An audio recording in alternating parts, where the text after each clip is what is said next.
Usyk's team would have known the WBO would call a mandatory defence, but do you think they'll be surprised by the timing of this? No, not at all. I do think the cards that have been laid out in front of him, you've got Danny Dubois, you've got Joseph Parker. If I was their team, I'd look at Danny Dubois. I think we've proved that now. You know, he's down as the IBF champion. We've proved that. We've crossed that bridge and dealt with it. And they know Daniel's dangerous. You know, he's riding on the high. He's got more confidence now. They know Daniel hurt Usyk in their fight. And he's proven he's beaten. Then Joseph Parker comes along. He's a scout that Usyk's not had. I think that's the option they'll take, because as long as Daniel keeps winning, why could it not happen after that? So even though we may have our wish list and say, let's see Daniel get in with him again, I believe that business-wise, if I was Usyk, that's the path I'd go. I'd go Parker. I'd go Dubois. That's how I'd look at it. And I'm quite sure everybody else, the promoters, have got other plans. Yeah, absolutely. Do you think he would have had him in his mind, though? Because like he's told us before, it's 38, isn't he, Usyk? And he's only got a couple of fights left in him. So would he have had Parker in his sights, do you think? I'm quite sure he kept an eye on the potential outcome of the Parker v Dubois fight. And so I'm quite sure he'd have thought it could have been one of you two, because who else is there?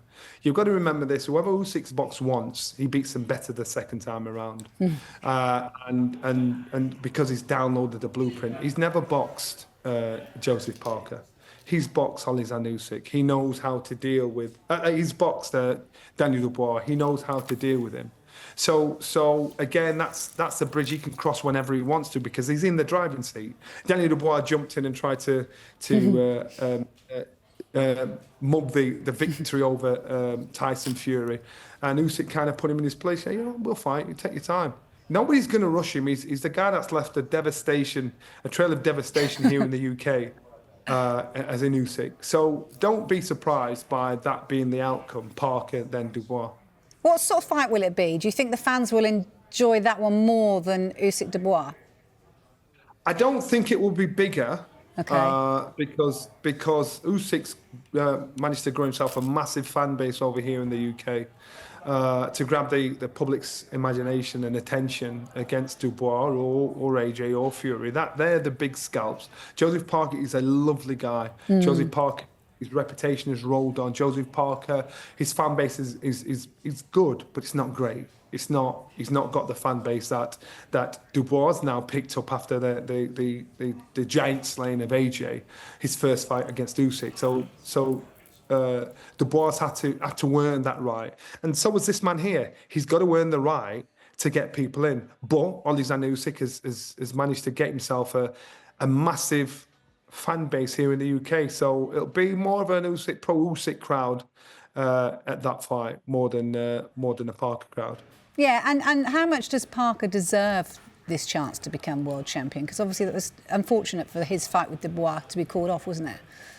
Yeah, and he deserves it, because it was Daniel Dubois that pulled out of the fight, not Joseph Parker. And it was Daniel Dubois that put himself out of line for it. So why would Daniel Dubois be awarded a direct crack of Usyk when he pulled out the fight? So the right person to get the crack should be Joseph Parker. Why not? He was the one that turned up to fight. He fought, got the job done. Daniel Dubois, you know, as long as he wins his next fight, the fight against Usyk, and as long as Usyk wins against Parker, which I expect him to, that fight will always happen. So I can understand it. Just finally, in reality, from Usyk, he might actually look at Joseph Parker and think he's a soft touch.